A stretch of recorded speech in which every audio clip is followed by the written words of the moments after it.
मैंने जिला अध्यक्ष मोहनलाल जी से कहा कि मुझे आपसे कुछ बातें करनी है अपने पद को लेकर। तो मोहनलाल जी ने कहा कि ठीक है, आइए बैठते हैं, बात करते हैं। इन्होंने मुझे बुलाया, मैं गई भी अपनी बात रखने के लिए, करने के लिए मैं गई भी। चूंकि मुझे भी काम कर रही थी तो आगे बढ़ने की लालसा तो हर किसी को होती है, मुझे भी थी। मोहनलाल जी ने मुझसे कहा कि दीपाली जी, मैं आपको जिला उपाध्यक्ष बना दूंगा, तो आप मुझे क्या देंगे?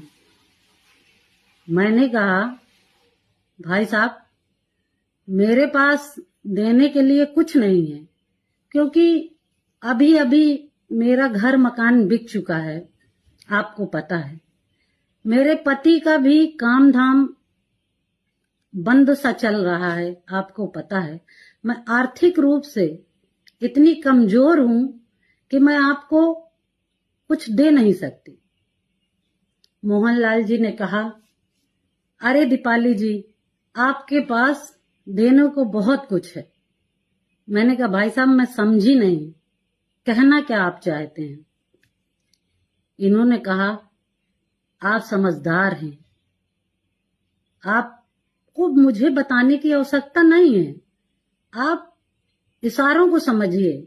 मैंने कहा, भाई साहब, मैं ना तो इशारों में बात करती हूं, ना मुझे समझ में आता है ये सब।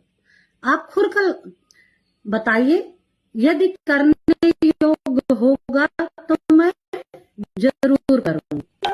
तो मोहनलाल जी ने कहा कि यदि मैं आपको जिला उपाध्यक्ष बना देता हूं तो आप मेरे साथ लखनऊ, दिल्ली, हर जगह चलेंगी, किसी को शक भी नहीं होगा। बस एक बार मैं कैसे इस बात को बोलूं, मुझे खुद समझ में नहीं आ रहा है। इस जैसे नीच व्यक्ति को क्या कहूं मैं? इसने कहा, बस एक बार मेरे साथ हम बिस्तर हो जाइए। हम बिस्तर होने का मतलब सारा समाज समझता है।